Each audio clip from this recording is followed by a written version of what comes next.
Vanakkam, Mr. Annamalai. Vanakkam, madam. Welcome to the India Today Conclave. Welcome to Coimbatore. Thank you. We're in your uru. This is your uru? This is my place where I'm there for the last 20 years now. Came here to study 2002 for engineering. Got married here. Wife is from here. So, city adopted me. I adopted the city. Both of us are here. So then you're home. Yes, ma'am. Thank you. We could be seeing, we could tomorrow see that the Vice President of the country also comes from Coimbatore. Another proud moment for Coimbatore city because he was an MP here twice. And tomorrow, hopefully, and certainly when he becomes the Vice President of our country, and Coimbatore will rightfully say that it has produced a lot of gentlemen politicians, and C.P. Radhakrishnanji will be one. In fact, the first finance minister of our country also came from Coimbatore, Shanmugam Shetty. From there, a lot of great people have adorned highest offices. Yeah. That's true. I agree with you. Coimbatore has a legacy of great minds, great people. Mr. Annamalai, I began my introduction by referring to your IPS days. You're now a politician. Do you think you've been able to effect more change as a politician or as a police officer? Madam, I think democracy, politics is very gradual in nature and nothing happens overnight. And especially in a state like Tamil Nadu, I've taken a path, I've taken an ideological path with Bharatiya Janata Party, which will take some time. So patience is very important and I can't just measure in 5 years, 10 years, I should have done this, we should have done this, the party should have done this. With respect to Kaki, it's a great field, enjoyed my 9-10 years there.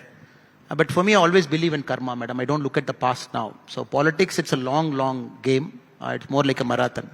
You just have to stay the course. I keep telling people that BJP has to get a chance once in Tamil Nadu where people should give their love to us. Once it happens, then continuously we'll keep getting that love. And to get that love once, you got to stay the course. And it might happen 10 years from now, 5 years from now, you never know. But before that, I never get into this habit of measuring what should have happened, I should have continued, I should have stayed. But this is the call I've taken with fullness of my heart because I believe my state needed a change. I believe my state needed a different direction, the way it was being there and the way it has to go. And I'm committed to it. You're saying stay the course, but there are ups and downs. Do you think right now you're on a down or an up in your political career? There is nothing called political up and down, and you can't always drive in a fifth gear, and sometimes a reverse gear, sometimes second gear, sometimes first gear. Which gear are you on now? I'm not in any gear, ma'am. I'm very happy where I am. So I don't get too excited when things are going our way. This is the path we want to go, and we will go in this. And right now we have taken a call, the leadership has taken a call that will align with ADMK for the 2026 election. It's a very large strategic call. Tamil Nadu needs a change, all of us are very clear. And 2026, the only way change can happen is when BJP and ADMK aligning together. Without that, I don't see a change possible because of the nature of vote share in the first past the post democracy. So we are committed to it. And for that to happen, there are no two questions. We got to commit ourselves to NDA, where ADMK is a part of NDA. Is there a change of tune from you, Mr. Annamalai? Were you always for this alliance? Did you always think the BJP and AIADMK should be aligning? Because you spoke very publicly for the BJP fighting alone. 100%. I'm always for BJP fighting alone, no doubt about that. And always for BJP trying to make a mark slowly, steadily and coming to power. But we also have to understand the harsh realities. And 2024 elections and 2026 when you see, these are entirely two different elections. And 2026 is a classic case where BJP is not in a position to form power on its own because of the nature of vote share, with Vijay coming in, multiple vote splits happening, and ADMK being the principled opposition party, and ADMK being a challenger to the DMK. And we got to be pragmatic to accept what is more important to us at this point of time. And 2026, the importance to us is DMK should be thrown out of power. Tamil Nadu needs a change. And again, if we go by ego's sake to say BJP will be here, ADMK will be there, multiple parties will be there, and we might see a 2024 result again in 2026 once more. So I am okay with it. And the party leadership has taken a very strategic, deep, calculated call. And it is a very pragmatic call also. And I hope and pray in 2026, whatever risk we have taken, whatever call we have taken, that comes to a fruition. If I had asked you this question 6 months ago, would your answer have been the same? Or would you have said, look, the BJP should fight on its own to establish itself as a force away and separate from the Dravidian parties? Or has that view changed in the last few months because of the High Command? No, we haven't merged our parties. We are part of an alliance where ADMK is part, BJP is part. 6 months back, if you asked me, I would have pushed my case to say BJP should have contest alone, again independently for multiple elections. One more, two more, we are there. That's how winning happens. But when the leadership listens to all sides of the story, when they take a very deep pragmatic call, considering 2026, the importance to that country, all we can do as Karyakarta of this party is push our case. But at the end of the day, the leaders make a decision listening to everybody. We should be humble enough and pragmatic enough to understand the leadership is looking at some other things which we are not seeing. And once the decision is made, the party discipline is always we follow it, we commit ourselves to it. Yes, I'm not hiding anything here. 6 months back, you've asked me, I would have pushed our case. Now, since the leadership has made a decision by listening to all of us, listening to multiple points of view, like I have a point of view, somebody might have a different point of view. And once all the points of view are accounted, that this needs a combination of parties so that vote share doesn't get split too much between other parties, I hope and pray 2026 would also be a very respectable alliance for BJP and ADMK there. And it'll also be an opportunity for us not only to bring ADMK to power, not only to have an ADMK chief minister, but also to have more number of BJP MLAs in the assembly so that people can see our performance and work. AIADMK chief minister. So you are making it clear that you are for Edappadi Palaniswami as the NDA CM face. Of course, ma'am. That decision is made by the party and made by the NDA leaders. And because you said previously that there was no decision. No. It was clearly made, and in Chennai also, Amit Shah ji was very clearly specified. It is Edappadi Palaniswami ji who is our chief ministerial candidate for NDA. I have also spoken this multiple times. The decision is made with respect to NDA, with respect to the chief ministerial candidate, because Tamil Nadu, we can't confuse the public. Public looks at leaders. They need who is competing against whom. Party is one side, ideology is one side. But people want to evaluate the leaders. So right now it is Edappadi Palaniswami ji. We have clearly announced, all of us are backing him. And we are very sure 2026 we will see a shift and he will become the chief minister of the state. So you're saying you back Edappadi Palaniswami as the NDA CM candidate. There's been a lot of rumblings within the AIADMK the last few days. TTV Dinakaran, you had OPS some time back, you've got Sengotian now. What is the BJP stand? What do you think, Mr. Annamalai? Should the AIADMK be united? There have been voices within the BJP that have said everyone should come together. But we'll get the fact right. ADMK doesn't like anybody from outside talking how ADMK should be. Naturally, when anybody from outside talking about how BJP should be, I also don't like. So it is for the ADMK leaders who are sitting inside, and for them it is their party. They decide how they should go and which way they should go. And it is purely the ADMK station, because I keep telling this not now, madam. Last 4 years after I've come into Tamil Nadu politics, in my previous role and now, I've been very clear. I might have difference of opinion with the ADMK party previously. Yes, they are a different ideology, we are a different ideology. But I never advocated for anybody from outside advising ADMK how they should govern themselves. They're matured enough. Very tall leaders. They've ruled the state for 31 odd years, multiple times. When you put ADMK and DMK head to head, it is ADMK which has ruled the state more number of times than DMK. So statistics is very clear. Now I personally don't want sitting outside as other parties Karyakarta to tell ADMK this how they should be. At the same time, I hope Edappadi Palaniswami Anna knows for 2026 to happen, it has to be a very unified front, overall NDA, because I don't want, as a Karyakarta of BJP, a different NDA partners voicing out things. Every vote counts, every vote matters. And I'm sure Edappadi Palaniswami Anna is a very matured, large-hearted leader. There are 7-8 months to go, and things will be sorted. We are talking at this point of time now today, because the election fever hasn't caught Tamil Nadu. Let us wait, and the ADMK senior leadership are mature enough to take a decision. And they are very clear, because we are challenging DMK, and every vote counts, and it is Edappadi Palaniswami Anna's chance to become the chief minister of that state. I am sure he has got his personal stake also inside. So he will take a very mature decision. We are very clear, we don't want to interfere sitting outside and commenting how they should run the party. No interference, but your view is clear, that it should be unified. Madam, BJP also as a policy, we have to understand from 2017, media can write so many things, media can say so many things, but we never interfered, and people might say so many things because we believe interfering in a democracy with a political party, twisting, cutting, it will not carry you a long way. And anybody who is following the Indian democracy for a long time will know it might give you a short-term benefit. And Tamil voters and Tamil people are very clear. And any outside interference, they don't tolerate much. And that is always the stand in Tamil Nadu. And BJP is a party, we advocate our stand, our ideology. But the moment you try to put your fingers in others, try to push things here and there, and Tamil Nadu electorate, the voters are very unforgiving in that part. Yes. Mr. Annamalai, I'll ask you rather bluntly, is there bad blood between you and the AIADMK leadership? There is no bad blood. I'm sure, as you have to understand, madam, and I am a very strong person in my own conviction and views. I am here to grow the BJP. Let us be very clear. Why will I waste my time sitting somewhere and doing my work? I want BJP to come to power someday. Now we also have to be pragmatic and realistic. In 2027, it is going to be an alliance. The moment we say it is an alliance, it is not a lipstick. By heart, we are committed to put our heart and soul. In fact, I've mentioned a couple of weeks back that we'll give our blood everything to make Edappadi Palaniswami Chief Minister, because that is how alliances work. Alliances doesn't work when you pay a lip service, you don't commit yourself to it. The moment you commit yourself, you got to go the full distance. But even ADMK friends and leaders will also respect the fact that whatever I spoke for my party. Speaking for my party doesn't mean I'm insulting any other person. I'm insulting some other karyakarta. Just for every single karyakarta, their party is great. For me, my party is great. That's how I see it. All of us are mature enough to understand this line we fought. This Lakshman Rekha we fought. 2024 election we fought. Right now, we are on a different battlefield. That battlefield is different. This is different. And every soldier should recalibrate, readjust to a new battlefield. If I'm not doing it, and still singing the 2024 praise, I don't think ADMK cadres are going to forgive me, nor I am going to forgive anybody. So right now we are a team. 2026 is important to us. The whole aim is, because DMK is a very formidable party. If you look at DMK in 21, 24, if you look at that, they're always above 45, 47% vote share. So they're still number one party for you? At this point of time, if you ask me, the election fever hasn't set in. The anti-incumbency factor is not felt in.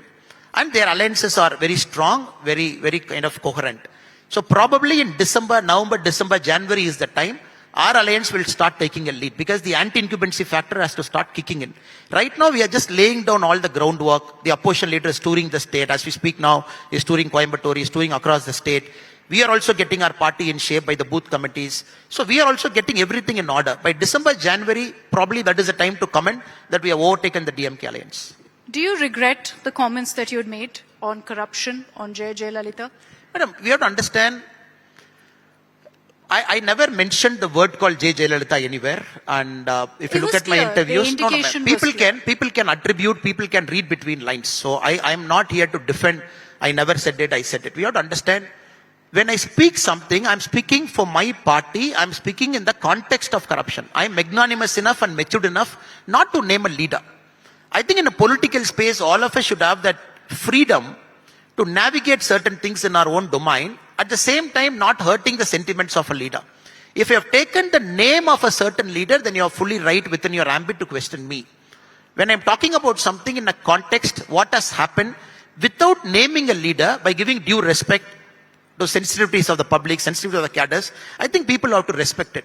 When somebody says you shouldn't even speak about corruption, shouldn't even speak anything, then I don't think there's no point doing politics. If somebody says you have mentioned that name, you have mentioned this name, yes, I stand guilty as charged.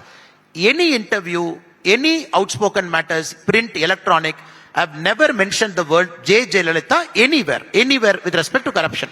So that people have to acknowledge. At the same time, in the context of corruption, when I talk about corruption prevalent in the state, this has happened, that has happened, people attributing things here and there, I'm very sorry, madam. Because what happens is, I can't keep defending everything. People should have the maturity to understand, okay, he came here, but he had the maturity and the foresight and the wisdom to stop here and go back. So that is what I'm doing. At the same context, we have to understand, when ADMK leadership or a DMK leadership, when they criticize our party for right or wrong reasons, for me it could be a wrong reason, for them it could be a right reason, different points of time. So we also have to understand, yes, they have come close, but with dignity they have commented. There is a Lakshman Rekha, they have stopped. That's how ADMK sees me, that's how I see the ADMK. So you would repeat that statement then? Madam, there is no point in repeating. I continue to say Tamil Nadu is a state that is highest in the country in terms of functional corruption. Functional corruption is go to a Tahsildar office, you go to a police station, you go to an RT office. This is the highest state with functional corruption. That culture has to change, because politics itself is very costly in the state. 450 crore, 500 crore, 1000 crore, that is the kind of numbers you hear in every single election. Functional corruption, it has pervaded everywhere, and people say corruption is accepted a part of Tamil Nadu politics, which I don't believe. That is why my fight is always towards corruption. I believe there comes a time when corruption will be a main pole plank. Maybe not now, maybe not in the future, but there comes a time, and we should have the wisdom and maturity to wait for the time. Mr. Annamalai, for the last many months, you were projected as the poster boy of Tamil Nadu BJP. You were the president of the Tamil Nadu BJP as well. What happened? Why did that change? Why did your leadership role change? Did you see it as a demotion? Madam, we have to understand, when the party, our senior leadership, decide to go for an alliance, And I should also think as a Karyakarta what is good for the party. And moment the decision is made that this is how it is going to be, this is how the alliance is going to be, yes, I don't want any friction or rubbing to happen. I might see somebody, they might see somebody, words were spoken against me, I have spoken words. And I felt as a Karyakarta also, this is the right time that a new president should step in, the party should bring a new person. So you choose Probably the alliance should know. It's not about choosing, not choosing, madam. It is about when they ask my opinion, I give my opinion to say this is how it should be. Another day, party makes a decision, the leadership makes a decision. So moment you say the alliance is going to happen, just like 2024, the national leadership gave me the playground, the freedom to operate as Tamil Nadu president for the 2024 Lok Sabha. When the national leadership says this is how they want to do 2026, then I should give them that space. So right now it is a space that is given. New leader, Nainar Nagendrana, is a very capable person and very strong leader in his own way. And the whole hope the alliance should gel, cadre should move around, vote transfer should happen. And 2026 should see a change of government. So this is not an ego issue. In politics, it is not a 100-meter race to say I am here, I am there. It is when I die, that point of time, I would like to see my accounts. If it is 70, 80 or 90 years, what I have done, what I have brought to the political stream. Right now, I am too young in politics to say I should have done this, I should have done that. Right now, the goal is to bring ADMK 2026, NDA to power in 2026. As a Karyakarta, I am doing everything in my right to make sure it happens. I'm sure you're ambitious too, though. I'm sure you see a vision for yourself also as a politician. What is that? In Tamil Nadu, I believe, if you look at the voters and the youngsters here, it's a very paradoxical voting to political speech that we give.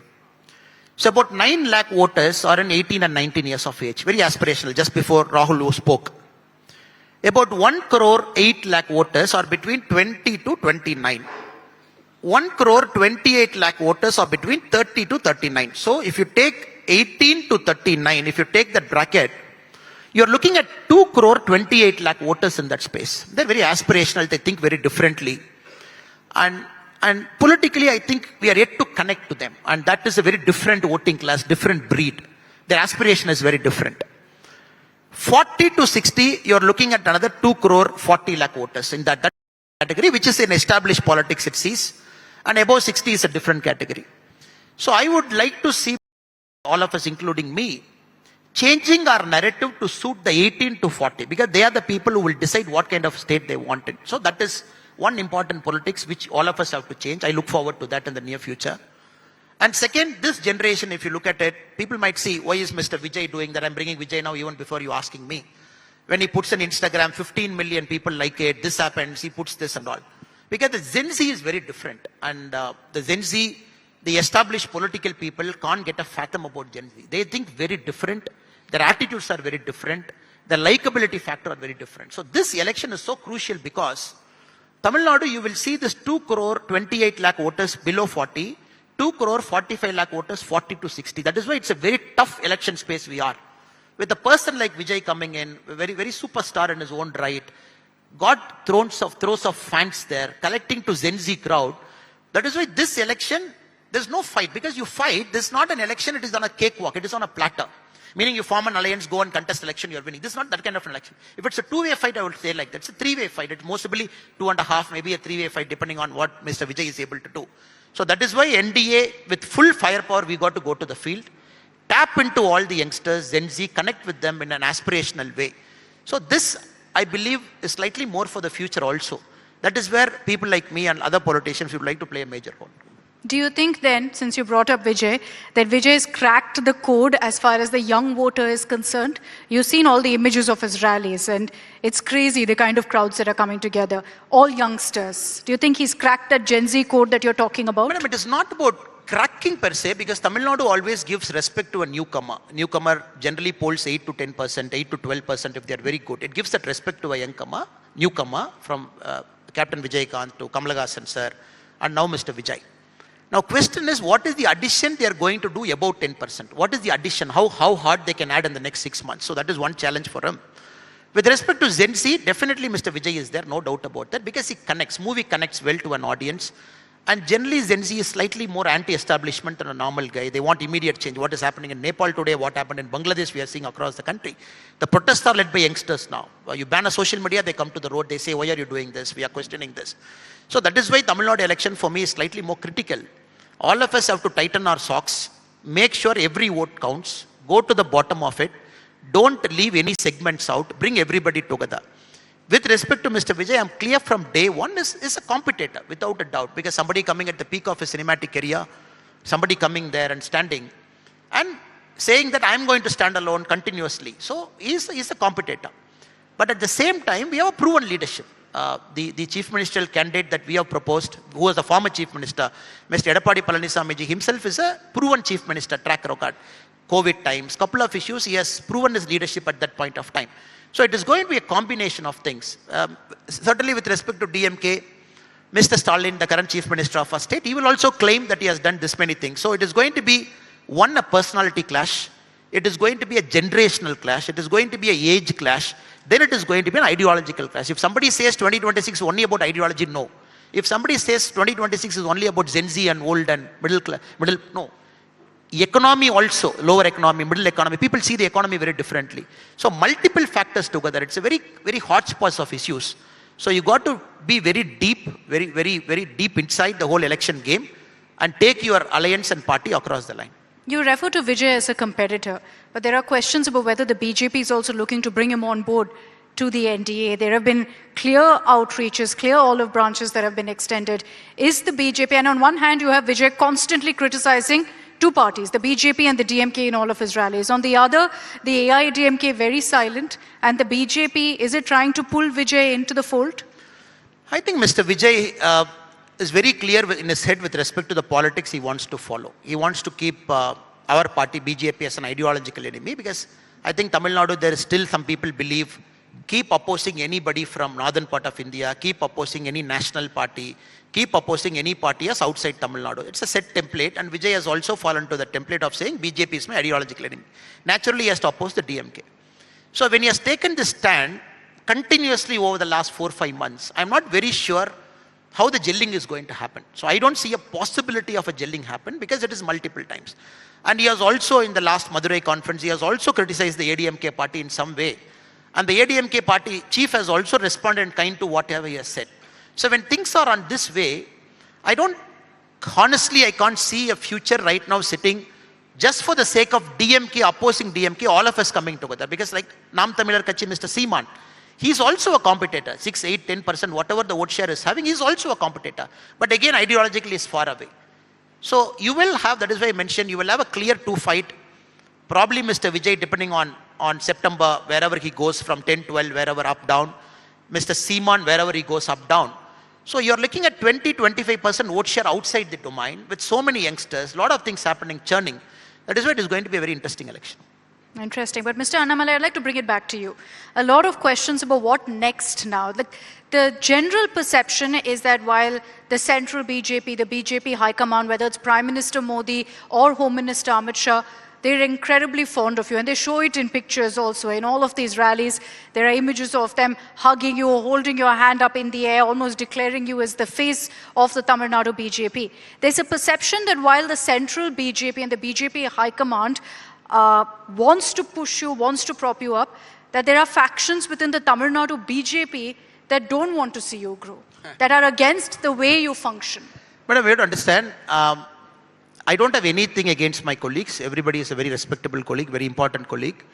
And all of us think very differently. For example, I see politics from 2021. Somebody is seeing politics from 1970. Somebody is seeing politics from 1980. There are leaders within our BJP party who are part of the DMK alliance, part of the ADMK alliance previously. So right now from 2021, I'm pushing a case that we can have a future of our own in Tamil Nadu. Maybe within the next 10 years, we got to do this. So naturally, difference of opinion will crop up because we have different viewpoints how with respect the party has to grow. Like I said, all of us can give our viewpoint. I can give my viewpoint. A senior leader can give their viewpoint. Finally, combinedly, when all the viewpoints are discussed, when a decision is made, all of us stick to that. Even if I don't agree to it, I stick to it because it's the party's call. And with respect to my colleagues here, it's a happy family. We have to understand, madam, just like in the morning I saw a tweet where you couldn't settle between Tamil Nadu dosa and Karnataka dosa. In a family, the happy fights always happen. Just like the India Today family debating today which dosa is better. Even the Tamil Nadu BJP family, we will have a lot of debates within us to say which is better, which is not better. So it's a democratic newsroom of sorts. Yes. So it's a democratic party that we have. So conflicts, difference of opinion doesn't mean that people hate somebody. People still have the maturity and respect to say, you might have a difference of opinion, but I love you because you are my family. So that we always have. So there's no anti-Annamalai campaign in the Tamil Nadu BJP? Is there a camp? An anti-Annamalai camp? I mean, Annamalai is not that big a leader to say there is anti-Annamalai camp already. Maybe in the future it might happen. Right now I'm a very small leader and I'm not that capable enough to have more enemies who will want to push me out. There's been a lot of talk of a national role for you, a central role. That hasn't been defined yet. And there's a lot of curiosity about what it's going to be. Can you tell us what's coming up? You know, I remember a few months ago, they thought Rajya Sabha seat. And then when the news came in as expected with the BJP, nobody got it right. And so it wasn't you, Mr. Annamalai. So it's not the Rajya Sabha. What next then? Are you looking at a role in the BJP, national BJP? With respect to BJP, let us be clear, madam, whatever comes in TV doesn't happen. So that is the good thing about BJP. Anything that comes in TV, that has happened. So you changed that trend now. Tell us what's going to happen. No, madam. Now, the party has given a responsibility now to be in the grassroots, keep working. And they will define. Whatever they say, you do this tomorrow, I'm going to do it. Right now, I'm happy. I've got some breather now. I always wanted to do organic farming for some time. Last 3-4 years, I was very busy. I got a farmland recently. I'm fully dedicated myself to organic farming. Last 4-5 months, I'm spending quite a lot of time, at least 2 days a week to do that in Coimbatore. I recently got into that. So I'm very happy about it. Because I'm free from the administrative activities of the party, I am only getting the opportunity to travel, talk to Karyakartas in bigger meetings and come back. So I'm happy with respect to what I'm doing, more time reading, more time traveling. So tomorrow the party says, you got to do something full-time, I'm ready to do full-time. It is what the party defines. Right now I'm not doing a full-time role. I'm happy to do other things in my life also. So you're a part-time politician currently? Madam, there is no concept called part-time, full-time politician. A politician should have multiple things in life because it should enrich your political life. You should have a family, you should have a children. You should do something which gives meaning to your life. You should find a business to earn money for you, to satisfy your own family. End of the day, only then you are fit enough to serve the public. If you are a pracharak who is fully dedicated to the country, that's a different ball game because you don't have family. Country is your family. For us, the country is our family. At the same time, we also have our societal and parental pressures to take care of other things also. So last 4 years, I never got the breather to even breathe. Just running around, did a yatra for a year. So right now, I'm having that little bit of breather to focus on other things also along with that party. I'm happy to do balance both things, madam. What really is going to be your role in the 2026 elections? Is Annamalai going to be fighting in the upcoming Tamil Nadu elections? And is it going to be from a seat in Coimbatore? Madam, all 234 seats are good seats. Why Coimbatore you are restricting me? Any seat is good seat. You said this is my, said this is my ur. My family, my parivar, my town. But party might need me anywhere, so I'm open to it. Party says don't fight campaign, I'm open to it. Before 2024, when you asked me the same question in Lok Sabha, a month before I remember answering you, I said the party tells me I'll fight. If not, I will work as a Karyakarta. So whatever the party says, I will do it. But we have to understand 2026 is very crucial with respect to BJP, with respect to ADMK, because both of us have taken a considered call. And we should not fail. The thing is, taking this call, we should not fail. We should only succeed in this call. So all of us should put our effort, and where the party thinks my effort can be best utilized, they'll put me there. Okay, let me turn that around. Are you keen on contesting? Elections, I would like to contest elections, if you ask me, any point of time, if it adds a difference to my party. If it adds a difference to my party, I would like to contest. If the party thinks it will add a difference to BJP, difference to the alliance, I would like to contest. If not, I would like to campaign. So that is for the party to take a call, where will it make the most difference. Okay, you've given us a great analysis of your view and your perspective of what's going to happen in the upcoming election. So I have to ask you, with the situation as it is right now, what kind of growth do you think the BJP will manage in the alliance, the current circumstance in the elections? Give us a number. That's a tough question, madam, because I don't want to get into a number, because when there is a major political party, in this case ADMK, who is the opposition party in Tamil Nadu, they got to comfortably fight elections. It's very important because it is their election and they have a CM face and we are standing in the field. At the same time, large number of partners in NDA, 2024 was a different game where all of us fought in more number of seats. So this time it's a very careful balancing, making sure ADMK is also not too much uncomfortable because they should have enough number of seats to fight the game. And BJP should also have a respectable number of seats. So I'm using two words. ADMK should have enough number of seats to fight, good number of seats to fight. And BJP should have a respectable number of seats. What is that enough number? What is that respectable? Let us wait for our seniors to take a call. So you're not going to tell us what you think? Because I'm not in a position, it is above my pay grade to make that number. Finally, before we wrap this up, since you're not giving us a number of what you think will happen in this election, you did refer to an anti-incumbency factor. The DMK is still a giant, is still a monster if you want to really bring them down. It's a formidable force in Tamil Nadu. What do you think is the big factor that will help the AIADMK, BJP plus to actually manage to even get close to a DMK in this election? Madam, it is better and sharp communication. I think voters need a very strong and sharp communication. What are our goals as an alliance, as NDA, as ADMK, as Chief Minister candidate Mr. Edappadi Palaniswami with respect to different classes, agriculture, traders, industry people. Very sharp communication. That is why I have taken this Yatra. And Yatra connects you to people in a big way. He has already done about 130 plus constituencies now. So then the major meetings will start happening. 7-8 big monadus will happen. BJP will do our own monadu. Then Honorable Prime Minister will start coming. I think that is why I mentioned the word called November, December. So that is when the momentum should peak. I am very happy that the alliance is right now in this form and shape because you don't want to peak too early. Because politics is all about, if you peak in 6 months before, 7 months before, you might not get translated to seats.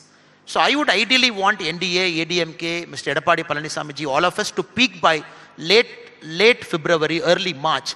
Because the right peaking is very important. When you have a three-way fight, when Mr. Vijay is also there. So right now we are exactly where we wanted to be. And November, December, we should be where we wanted to be. So that February and March, you are right there. You are right there. So that when the voting happens, people remember you, people believe they want a change, people should do it. So we don't want to peak early. Right now people might say, oh, DMK is ahead. I don't have a problem with DMK being ahead now. I will have a problem in December DMK being ahead. So December, I'm hopeful that we will be ahead. The challenge, however, is also that the AIADMK, BJP, and while you form this alliance, the image always is that it's on shaky ground, that it's not a stable alliance. How do you kind of, send across a message that you're a united force? Because there's all of this rumbling constantly, every week, news coming in of someone speaking against the alliance, someone saying something that's not against or for their ally. Madam, that is okay in the sense it will settle down because 2024 and 2023, 2025 early, our cadres were trained to speak in a different language, the more aggressive self. That's okay. And ADMK cadres and leaders' language in 2024, 2023 was also different. That's okay. Now you are joining together in a major way with a clear goal. 2026, you should take this DMK out of power. So it will take some time to settle down. I think the leadership is mature enough to understand small stray comments here and there. It is not going to create major issue. It will settle down. That is why I mentioned November, December. Slowly things will settle down at the booth level, at the Undriyam level, at the district level. Then the next level of challenge is the MLA candidates. Next level of challenge will come by December, January. So of course you will see a lot of challenges, but people understand these are two different parties, two different ideological parties. Parties which sometimes have ran against each other, party which sometimes have combined and ran together. So I'm talking of last 20-25 years of story. Now people understand to take DMK out in Tamil Nadu, they have come together. People have the magnanimity to understand. Of course, ideologically we are different, but we are committed and disciplined enough to stand behind ADMK, in this case Mr. Edappadi Palaniswami, to see it through and make sure we form a government in 2026. So the only common ground is defeat DMK. That is one common ground. Give a different pattern of government to Tamil Nadu, increase BJP's presence in assembly, make sure ADMK is comfortable to contest enough number of seats to get their CM. Multiple things, multiple parties. Because both the parties cannot have a single agenda. We have multiple agenda, which is a common agenda. And before I wrap this up, you're fully committed to an AIADMK BJP alliance. You believe that that's the way forward for the BJP? That is the only way it will work, madam. And in this tough election, the only way is you got to stand behind, fully commit yourself, see the distance. That is the only way because it's a battlefield. You got to have multiple people doing multiple strategies inside the same battlefield. It's a unified strategy. Just go behind a leader, see it through.